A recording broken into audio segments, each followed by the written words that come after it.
Hello everyone, welcome to my channel. I hope everyone is having a wonderful day. Before starting the video, please hit the subscribe. Now this start video. There's a specific kind of silence that happens on live studio television when someone says the thing everyone else was only thinking. Monday night's episode of The Chase had one of those silences, and it's the reason people are still talking about it days later. Paul Sinha, the sinner man to anyone who's spent an afternoon in front of this show, has built his reputation on being calm under fire. He's the chaser who talks fast, thinks faster, and rarely lets a contestant see him rattled. Which is exactly why the moment that unfolded with contestant Aryan landed so hard. Bradley Walsh brought together Krista, Lynn, Jacob, and Aryan for what looked, at first, like a fairly standard episode. Then Krista banked £5,000 in her cash builder, sat down across from Paul, and got handed a set of offers that didn't sit right with her team. Minus 2,000. 5,000. 79,000. The kind of spread that's designed to make a contestant sweat, and it worked. Just not in the way anyone expected.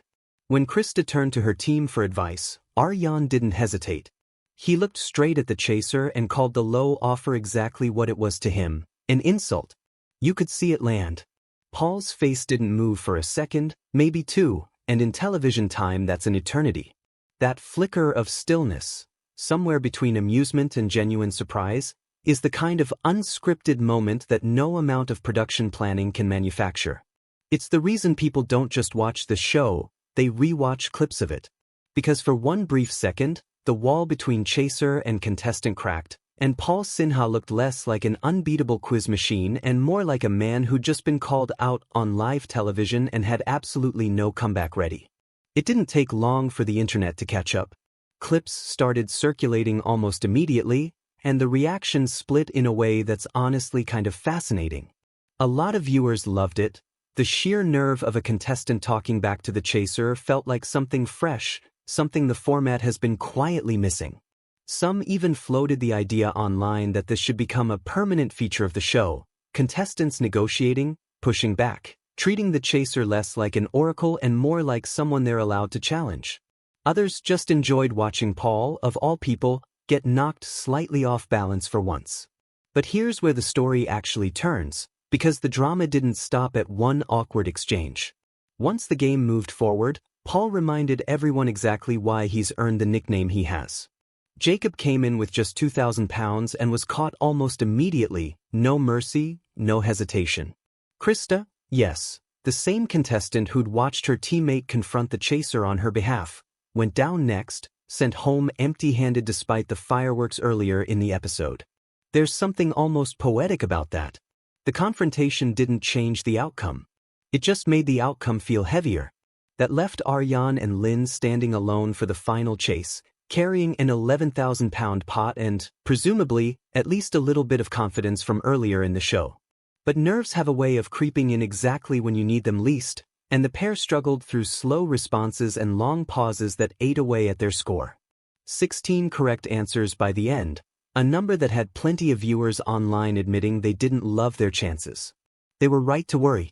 Paul came out of the gate relentless, moving through questions with a speed that felt almost personal, like he had something to prove after being put on the spot earlier. He caught the pair with time still on the clock, and social media response afterward said everything you need to know about how that performance landed. People weren't just impressed, they were genuinely a little in awe, calling him one of the best to ever sit in that chair and pointing out just how sharp he looked doing it. And that contrast is really what makes this episode stick with people. Within the space of about 20 minutes, viewers watched Paul get publicly humbled by a contestant's blunt honesty, and then watched him respond by delivering one of his most dominant performances in recent memory. It's hard not to read a little bit of quiet determination into that. Whether or not it was intentional, the timing tells its own story. It's also worth remembering the context Paul carries into every single episode he films. He's continued working on this show since being diagnosed with Parkinson's disease back in 2019, a condition he's spoken about candidly, including its effects on his mobility and speech. He's described the mental sharpness that quizzing demands as something that genuinely helps him, and he's called his fellow chasers and Bradley Walsh a kind of second family for standing by him through it. Knowing that makes moments like this one land a little differently. The humor is still there. The competitive fire is still there. But underneath it, there's a resilience that a lot of viewers clearly respect, even if they're not saying it out loud in the comments. So maybe the real story here isn't just about one insulting offer or one blistering comeback performance. Maybe it's about watching someone get caught off guard, take it in stride, and answer the only way he really knows how. What did you notice when you watched it back?